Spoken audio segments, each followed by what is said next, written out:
And tonight we bring you a disturbing report from a Royal Caribbean cruise ship where police have charged two men with molesting a minor in a sauna room. One of the men has been charged with having sex with another person without disclosing his HIV infection.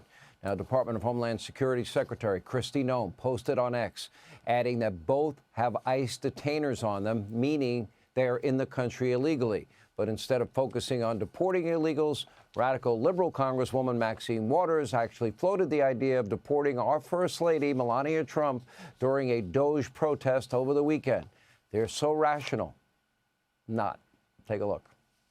If he wants to start looking so closely to find those who were born here and their parents were undocumented, maybe he ought to first look at Melania. We don't know whether or not her parents were documented. You get in their face. I'll take Trump out tonight. That's Maxine Waters. Once again, she has put her hatred of all things Donald Trump above the facts because Melania has been a U.S. citizen since 2006. Both of her parents became U.S. citizens in 2018. Sadly, her mother, Maxine, that Maxine wants to investigate, has sadly passed away. Great job, Maxine Waters. Here with reaction, Trump administration borders are. Our friend Tom Homan is back. By the way, on top of this, you are also accusing, according to CBS News, Massachusetts officials of releasing 9 illegal alien child rapists back into the community. What happened there? Well, that's what I talked about at CPAC, and that's why I said I was going to go to Boston. Because before I spoke at CPAC, I read a report from ICE about 9 child predators that ICE arrested off the streets of Massachusetts. And many of them because the detainers were in honor. So I swore at that event that I was going to go to Boston, and I did exactly that last Tuesday.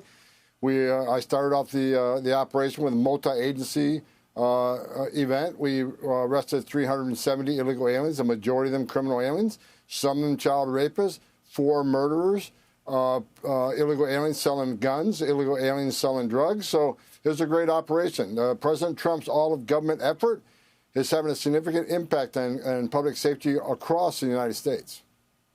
Okay, so a high-ranking member of the violent Venezuelan street gang, Tren de Aragua, is behind bars for the alleged murders of 2 women in Illinois earlier this year. Now, that dovetails into that judge's decision against deportation that actually wanted flights that were in air going to El Salvador to turn around and come back. What was your reaction to that ruling? Then we'll get to the appeal that took place yesterday. Well, I was shocked. I mean, President Trump, through proclamation, invoked his authorities of the Alien Enemies Act and had these people removed quickly.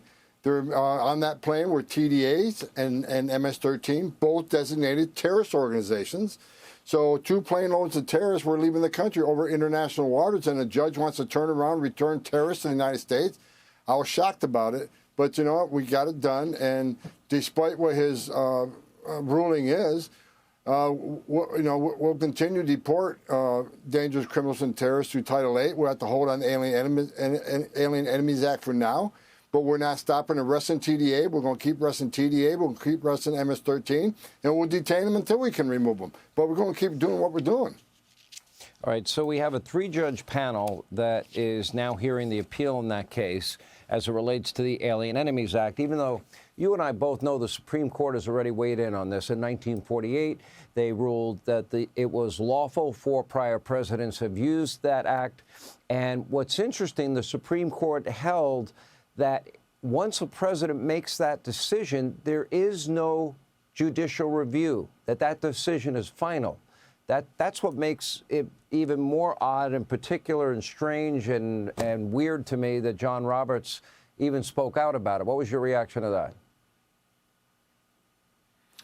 Equally shocked. I mean, I've been doing this a long time, and I think activist judges are making decisions that are not in the best interest of this country. We had another appellate judge this week compared this operation to Nazis and the Holocaust. I mean, how disgusting you got to be that an activist judge wants to compare anything to the Holocaust and to the Nazis What President Trump did is within his authority. We're not making this up. The Aliens Enemies Act is in statute. And again, he invoked his authorities through executive action. I mean, they've been designated terrorist organizations. We got to remember, they're illegally in the United States. They're designated terrorists. They're removed from a statute, the Alien Enemies Act, to actually law. What President Trump is doing is actually using the laws on the books to secure the border and secure this nation and remove public safety threats. Unlike the Biden administration, who ignored the law, we had federal court judges say they violated the law. President Trump's doing the right thing. He's keeping his promise to American people. The American people have demanded that this action be taking place. President Trump made a promise, and we're keeping that promise. Where were these judges when these known terrorists, murderers, rapists, gang members, cartel members were coming into the country, and drug dealers?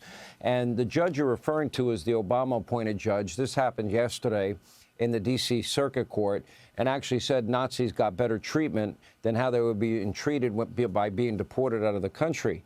Now, if you have to follow the law in the interim before this will hopefully be overturned, and I believe it will be, what do you do with those people that you capture? They won't hit the streets. We'll detain them. We'll put them in the facility. We'll detain them.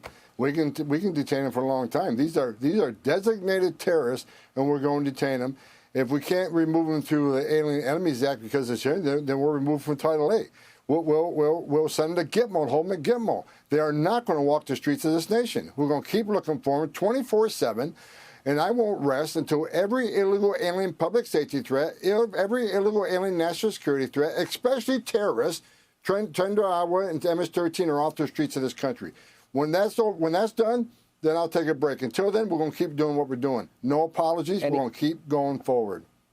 I won't stop asking until you find the people responsible. Are you having any luck finding those people that are responsible for tipping off illegal immigrants about pending raids?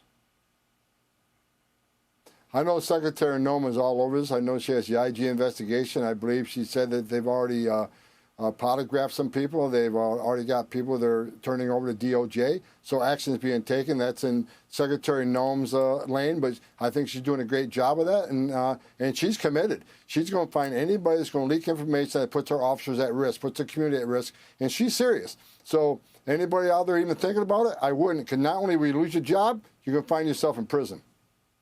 All right, Tom Homan, we appreciate the good work. Thanks for always coming on and updating us. We appreciate it. Hey, Sean Hannity here. Hey, click here to subscribe to Fox News YouTube page and catch our hottest interviews and most compelling analysis. You will not get it anywhere else.